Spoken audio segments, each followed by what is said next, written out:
नेतृत्व में अरविंद केजरीवाल। चुनाव शुरू हुआ है और ईडी की कार्रवाई शुरू हो गई है। क्या यह चुनाव हो रहा है? यही इस चुनाव का लेवल प्लेइंग फील्ड है। दिल्ली के मुख्यमंत्री के घर आज दल बल के साथ ईडी की टीम पहुंच गई है। खबरें आंधी की तरह उड़ रही हैं कि केजरीवाल अब गिरफ्तार कर लिए जाएंगे, उनसे पूछताछ चल रही है। दिल्ली में राष्ट्रपति शासन लगा दिया जाएगा। पुलिस ने उनके घर को घेर लिया है। आम आदमी पार्टी के विधायक और मंत्री भी दिल्ली के मुख्यमंत्री के सरकारी आवास पर पहुंचने लगे हैं। आतिशी सिंह ने कहा है कि संविधान को बचाने के लिए हम लोग यहां जमा हुए हैं।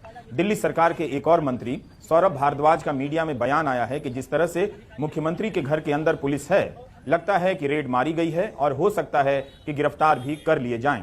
आम आदमी पार्टी ने अभी से इसे राजनीतिक अभियान में बदलना शुरू कर दिया है। उसे भी लगने लगा है कि केजरीवाल की गिरफ्तारी हो सकती है, इसलिए जोर दिया जा रहा है कि केजरीवाल को गिरफ्तार तो कर लेंगे, लेकिन केजरीवाल की सोच को गिरफ्तार नहीं कर पाएंगे। इसी लाइन पर पंजाब के मुख्यमंत्री भगवंत सिंह मान ने भी ट्वीट किया है। चुपचाप यहाँ पे किनारे खड़े हैं, कोई कुछ नहीं कर रहा है, चुपचाप खड़े हैं। यहाँ पे दिल्ली के मुख्यमंत्री अरविंद केजरीवाल जी को बिल्कुल नाजायज तरीके से, गैर कानूनी तरीके से, बिना किसी सबूत के ईडी गिरफ्तार करने की कोशिश कर रही है। पूरी भारतीय जनता पार्टी के इशारों पर आगे भी काम कर रही है और आप यहाँ पे देखिए पूरी पुलिस की छावनी बना दी गई है और हम चुपचाप यहाँ खड़े हैं और पुलिस हमें हटा रही है। तो मैं तो ये कह रही हूँ कि दिल्ली पुलिस आज यहाँ खड़ी है, इनको दिल्ली की महिलाओं की रक्षा के लिए खड़ी होनी चाहिए ना। और दिल्ली के मुख्यमंत्री आज ये भारतीय जनता पार्टी नरेंद्र मोदी जी चाहते हैं कि किसी भी तरीके से अरविंद केजरीवाल जी को गिरफ्तार करें ताकि वो लोकसभा चुनाव से बाहर रहे। लेकिन अरविंद केजरीवाल जी सोच है, विचारधारा है, आप उनको गिरफ्तार कर सकते हो, जो सोच को गिरफ्तार नहीं कर सकते। और हम सब निहत्ते, बिल्कुल निहत्ते सब खड़े हैं, बिल्कुल चुपचाप खड़े हैं, नारा लगा रहे हैं कि हमारे पास देश में खड़े होने का भी अधिकार नहीं है। ये क्या कर रही है भारतीय जनता पार्टी? नरेंद्र मोदी जी क्या करना चाहते हैं? देश में आचार संहिता लगी हुई है, इलेक्शन कमीशन सो रहा है। जिस तरीके से आज ईडी सीएम साहब के यहाँ पे रेड डाल दी है, मतलब पूरा एकदम पारदर्शी तरीके। आम आदमी पार्टी ईडी को लेकर आक्रामक रही है। मंत्री आतिशी सिंह ने प्रेस कॉन्फ्रेंस कर पूछा कि जो आपने आम आदमी पार्टी के नेताओं के घर पर, उनके ऑफिस में, उनके लॉकर में, उनके पैतृक गांव में छापे मारे, उनमें क्या एक पैसे की भी रिकवरी हुई है?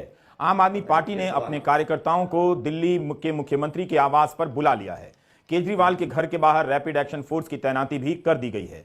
उनकी कानूनी सलाहकार की टीम प्रयास में है कि सुप्रीम कोर्ट में अर्जेंट सुनवाई हो जाए, मगर चर्चा चल रही है कि उससे पहले केजरीवाल गिरफ्तार कर लिए जाएं।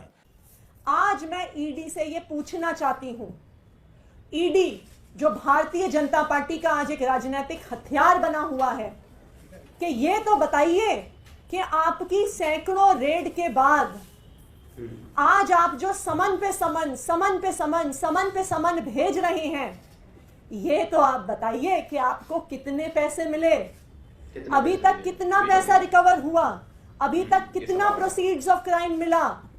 जो छापे मारे आपने आम आदमी पार्टी के नेताओं पे के घर पर, उनके ऑफिस में, उनके लॉकर में, उनके पैतृक गांव में, क्या 1 रुपए की भी पैसे की रिकवरी हुई है? नहीं हुई है। ईडी अपने प्रेस रिलीज में लिखने लायक तक पैसे रिकवर नहीं कर पाई है। मैं तो ये भी कहूंगी कि जितना पैसा ईडी ने अपनी रेड्स में लगा दिया, उसका खर्चा भी रिकवर नहीं कर पाई होगी ईडी। आज तक 2 साल की इन्वेस्टिगेशन में ना ईडी को, ना सीबीआई को, सैकड़ों अफसर लगाने के बाद, हजारों रेड करने के बाद, 1 रुपया भी आम आदमी पार्टी के किसी नेता से, किसी मंत्री से अभी तक नहीं मिला है। और यही कारण है कि आम आदमी पार्टी के नेता बहादुरी से डटे हुए हैं भारतीय जनता पार्टी और उनके राजनीतिक हथियार ईडी के सामने। वरना जिन जिन पार्टियों के नेताओं ने भ्रष्टाचार किया है, जैसे ही उन पर ईडी की रेड होती है, जैसे ही उन पर ईडी का केस होता है, जैसे ही उनको ईडी का समन आता है, वो अगले दिन भारतीय जनता पार्टी का पटका पहन लेते हैं, भारतीय जनता पार्टी की टोपी पहन लेते हैं और भारतीय जनता पार्टी में शामिल हो जाते हैं।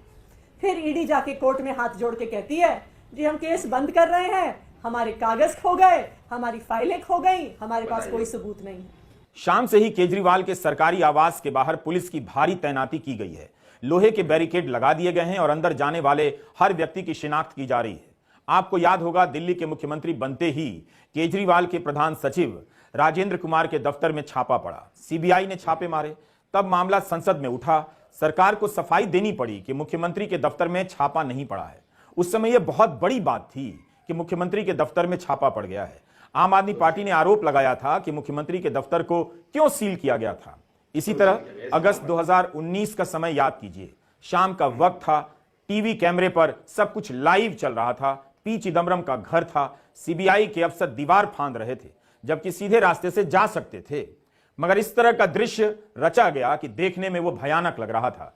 चिदम्बरम को 100 दिनों से ज्यादा जेल में बंद कर दिया गया। इसी तरह का मंजर आज कुछ देखने को मिल रहा है। केजरीवाल की सरकार और उसके मंत्री हमेशा ही एजेंसियों की निगाह में रहे हैं। इसी तरह झारखंड के मुख्यमंत्री हेमंत सोरेन को गिरफ्तार कर लिया गया। अब केजरीवाल पर गिरफ्तारी लटक रही है, कभी भी हो सकती है। आज दिन में केजरीवाल को दिल्ली हाईकोर्ट का दरवाजा खटखटाना पड़ा। कहा कि जांच में सहयोग के लिए तैयार हैं, मगर गिरफ्तारी रोकी जाए। ईडी ने कहा हमारे पास केजरीवाल के खिलाफ काफी सबूत हैं, इसलिए हम उन्हें पूछताछ के लिए बुला रहे हैं।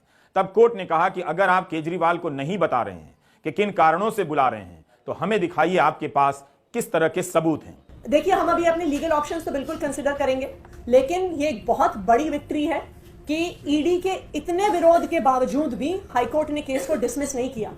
मुझे नहीं लगता कि आज तक किसी भी मैटर में ईडी को लाके अपने कागज तक दिखाने पड़ गए, सारा सबूत भी दिखाना पड़ गया कोर्ट में, लेकिन उसके बावजूद हाईकोर्ट ने हमारी इंटरिम रिलीफ की एप्लीकेशन को डिसमिस नहीं किया। बाकी और क्या लीगल ऑप्शंस हैं हम जरूर एक्सप्लोर करेंगे, लेकिन आज ये साबित हो गया कि जज साहब ने जब सारे कागज देख लिए तो उनको समझ में आ गया कि ईडी की बात सुनने लायक नहीं है। दिल्ली शराब नीति का जांच का मामला 2 साल से चल रहा है। ईडी ने केजरीवाल को 9 बार समन भेजे, केजरीवाल हाजिर नहीं हुए। उसकी वैधता को कोर्ट में चुनौती देते रहे, मगर अब लगता है कि केजरीवाल गिरफ्तार कर लिए जाएंगे। यह कोई सामान्य समय नहीं है। केजरीवाल ने हाईकोर्ट में पहले ही सारे समन की संवैधानिकता को चुनौती दी है, जिस पर 22 अप्रैल को सुनवाई होनी है। कोर्ट ने उनकी याचिका को रिजेक्ट नहीं किया है। केजरीवाल की याचिका पर जवाब देने के लिए ईडी को 2 हफ्ते का समय दिया गया है, और जो भी जवाब आएगा उस पर केजरीवाल ने जवाब देने के लिए 1 हफ्ते का समय मांगा है। इस हिसाब से अगली सुनवाई की तारीख 22 अप्रैल को रखी गई है, लेकिन उसके पहले ही उनके घर को घेर लिया गया। गिरफ्तारी की अफवाहें उड़ रही हैं और सच बताई जा रही हैं कि कभी भी हो सकती है। क्या जांच के नाम पर जांच एजेंसियों के इस्तेमाल से विपक्षी दलों को इस तरह खत्म कर दिया जाएगा? क्या इस तरह से चुनाव होता है? क्या किसी को भरोसा नहीं कि जनता से समर्थन मिलेगा? क्या प्रधानमंत्री नरेंद्र मोदी को अपनी लोकप्रियता पर भरोसा नहीं है कि वे चुनाव में उतरने से पहले विपक्ष के नेताओं को इस तरह से बंद करा रहे हैं? क्या जनता इतनी भोली है, वह नहीं देख रही है कि ये जांच एजेंसियां कितनी निष्पक्ष हैं? अगर ये निष्पक्ष हैं तो बीजेपी के नेताओं के घर का पता इन्हें नहीं मालूम? हर समय विपक्ष का नेता ही इन जांच एजेंसियों से क्यों घिरा नजर आता है? क्यों चुनाव के मैदान में लड़ाई शुरू होने से पहले विरोधी दलों को निपटाने की कोशिश लगती है? मनीष सिसोदिया पहले से जेल में हैं, कई महीने हो गए। सत्येंद्र जैन कई महीनों से जेल में हैं। संजय सिंह कई महीनों से जेल में हैं।